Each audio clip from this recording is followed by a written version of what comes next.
मतदाता आवेदकों के सटीक डिजिटलीकरण के लिए गृह भेंट प्राथमिकता दी जानी चाहिए। मालेगांव 21 जुलाई 2026 भारत निर्वाचन आयोग के निर्देशों के अनुसार मतदाता सूचियों का सटीक, अद्यतन और त्रुटिहीन बनाने के उद्देश्य से जिले में विशेष गहन पुनरीक्षण एसआईआर अभियान चलाया जा रहा है। इसके तहत मतदाता आवेदनों के डिजिटलीकरण का कार्य निर्धारित सीमा में बिना किसी त्रुटि के गुणवत्तापूर्ण, सटीक और तीव्र गति से पूर्ण करने के सभी मतदान स्तरीय अधिकारियों बीएलओ को गृह भेंट को प्राथमिकता देने के निर्देश जिलाधिकारी आयुष प्रसाद ने दिए। तहसील कार्यालय सभागार में जिलाधिकारी आयुष प्रसाद की अध्यक्षता में विशेष गहन पुनरीक्षण अभियान की समीक्षा बैठक आयोजित की गई थी। एसआईआर के संबंध में मैंने आज मालेगांव शहर और आउटर, ये जो दो सेंट्रल और आउटर, ये जो दो विधानसभा मतदार संघ है, वहां पर मैंने आज भेंट दी। इनके जो बीएलओ सुपरवाइजर्स हैं, ऑलमोस्ट 70 लोग हैं, हर आज आढावा लिया, काम का निरीक्षण किया, कहाँ पर वो कम ज्यादा हो रहे हैं उसके बारे में चर्चा की। मैं ओवरऑल मालेगांव आउटर की परिस्थिति समाधान कारक है। जो काम अपेक्षित होता उस स्पीड में, उस रेंज में काम चल रहा है। 2-3 चीज़ों की खबरदारी लेनी है कि मतलब कोई भी प्रकार की गड़बड़ ना हो, कि मतलब ठीक से, जैसे फोटो खींचते समय मतलब क्रॉपिंग ठीक से होना चाहिए, नाम हैंडराइटिंग नीट लिखा होना चाहिए। इस प्रकार की जो गलतियां यूजुअली हो जाती है वैसी गलतियां ना हो। सिग्नेचर फॉर्म पे हो, बिना सिग्नेचर का फॉर्म गलती से अपलोड ना हो। तो ये सारी चीज़ें मैंने सारे लोगों को सूचना दी और काम कैसे जल्दी से जल्दी ख़त्म किया जाए उसका नियोजन करने के लिए बताया।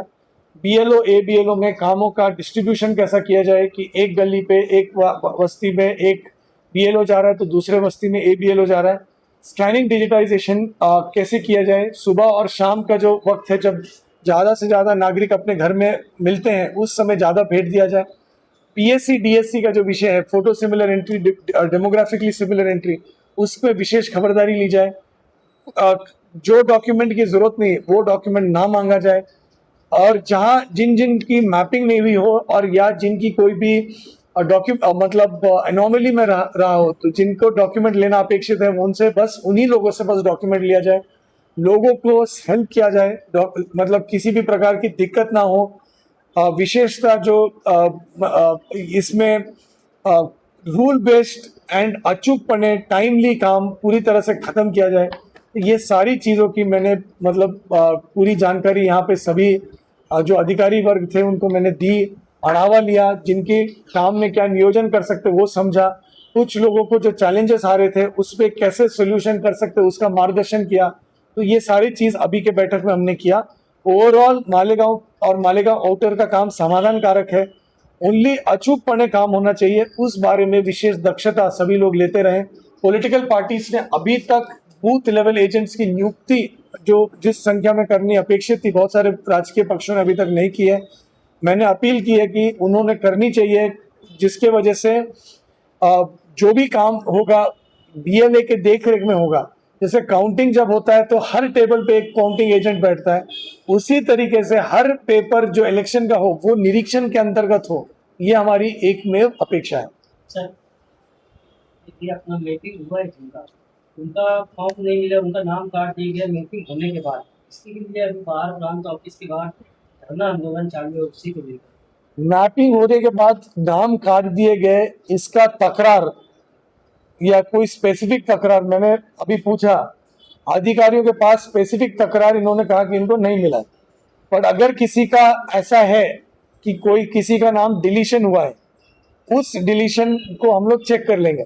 परंतु एक मैं आपको बात बताना चाहता हूं, हमारे पास पूरे जिले में 89,000 डिलीशंस हुई है। बस मालेगांव की बात नहीं है, और ये डिलीशन कुछ 2 महीने में नहीं हुई है। ये डिलीशन का जो पीरियड है अक्टूबर से लेके 16 जून तक के पीरियड का मैं बता रहा हूँ। 89,000 89,000 डिलीशंस वहां पे मालेगांव में हुई है। इस बारे में पूरी तरह से पूरे जिले में हुई है, जिसमें मालेगांव में 20,000 के आसपास डिलीशंस हुई। इस बारे में इसकी एक प्रोसेस है, डायरेक्ट डिलीशन हो नहीं सकती, और ये ऑनलाइन सॉफ्टवेयर मॉनिटर्ड प्रोसेस है। पहले उसमें हम लोग आइडेंटिफाई करते हैं कि डबल नेम, उसमें डबल नेम के साथ साथ फोटो सिमिलर होना चाहिए। आज एआई के माध्यम से अगर आपने फोटो सोशल मीडिया पे लगाया, वो खुद ही डब्बा बना के बोलता है कि ये इनका नाम हो सकता है। तो उस तरह के फोटो सिमिलर एंट्री हमारा सॉफ्टवेयर जो है इलेक्शन कमीशन का, वो क्लियर बताता है कि ये दो लोगों का फोटो मैच हो रहा है।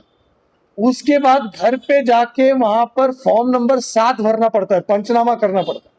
उसके बाद उस पर नोटिस निकलती है, नोटिस का 15 दिवस का वेटिंग पीरियड है, और वेटिंग पीरियड के बाद वो डिलीशन की प्रक्रिया होती है, और हर राजकीय पक्ष की बैठक में वो यादी समोर रखा जाता है।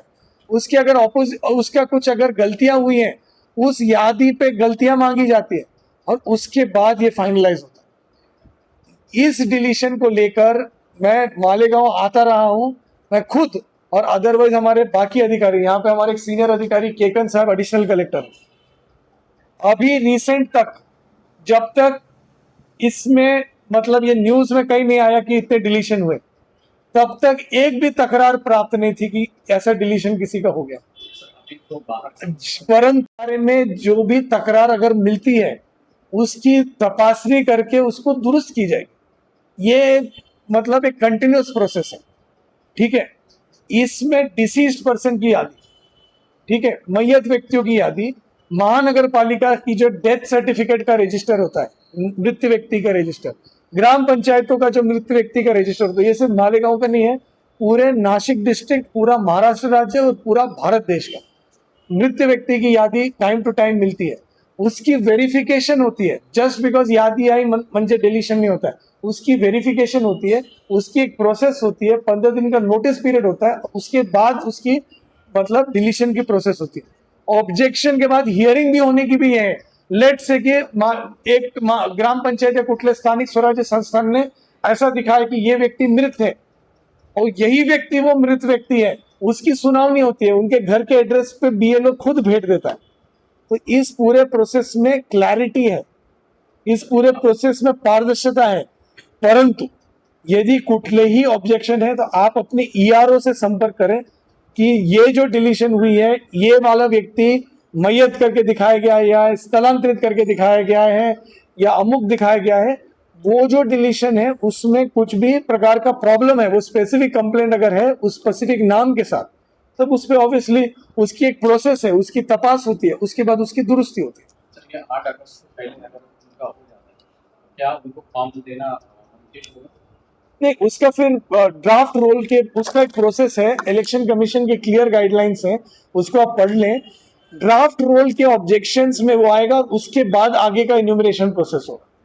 बाहर जो ऐसे नहीं, एन्यूमरेशन फॉर्म जो होता है वो जो 16 जून के जो यादी में जो लोग हैं उनके लिए एन्यूमरेशन फॉर्म है, परंतु मतलब जब कट ऑफ डेट था 16 जून, परंतु जो ड्राफ्ट इसका ये एसआईआर के 8 अगस्त को नहीं खत्म हो रहा है, एसआईआर अक्टूबर तक चल रहा है। ड्राफ्ट रोल छपेगा, ड्राफ्ट रोल पे ऑब्जेक्शन की प्रोसेस होगी, उस ऑब्जेक्शन के प्रोसेस में जो एडिशन है उनको वहां पे लिया जा सकता है। सर बाहर ऐसे भी लोग हैं जिनको मृत्यु बताया गया है, उनकी मौत हो गई है, ऐसा बताया गया और वो लोग बाहर बैठे जिंदा है।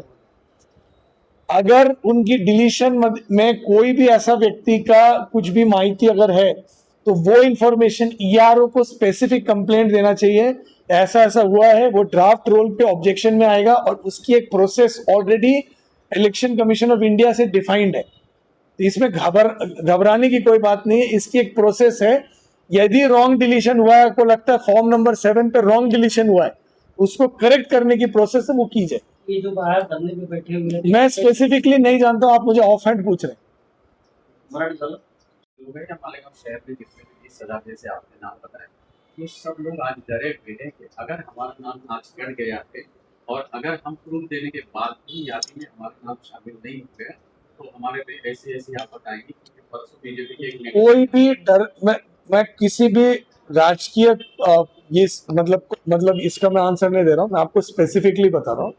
इसकी एक मतलब प्रोसेस है, सिंपल प्रोसेस है। इलेक्शन में हर चीज प्रोसेस बेस्ड है, इसमें कोई भी कंफ्यूजन की जरूरत नहीं। प्रोसेस में अगर किसी का नाम ईएफ में मतलब आदमी नहीं मिलता है, वो आदमी उसका एक ड्राफ्ट रोल एएसडीडी करके एक यादी पब्लिश होती है, हर बार यादी पब्लिश होती है, यादी हर राजकीय पक्ष के सामने रखी जाती है, बीएलओ लेवल पे रखी जाती है। तो वो जो एएसडीडी वाली जो यादी है, एएसडीडी वाली यादी म्हणजे एब्सेंट, शिफ्टेड, डिसीज्ड और double name ASTD, absent shifted double deceased, मतलब 2 बार नाम एब्सेंट शिफ्टेड डिसीज्ड। वैसे एक यादी पब्लिश होती है, वो यादी हर राज्य के पक्ष के सामने रखी जाती है, उस पर objection and claims and objections लिए जाते हैं, नोटिस का प्रोसेस है। इस सारा प्रोसेस करने के बाद ही कोई भी एडिशन डिलीशन होता है। कोई भी प्रकार के अफवाह का कोई भी व्यक्ति बलि ना पड़े। अगर कोई भी ऑब्जेक्शन किसी का है ड्राफ्ट रोल को लेके, वो ऑब्जेक्शन आप ERO के सामने रखें, उस पे इलेक्शन कमीशन की दी हुई प्रोसेस के हिसाब से योग्य कार्रवाई आज तक की गई है, आगे भी की जाएगी। सर, झालं?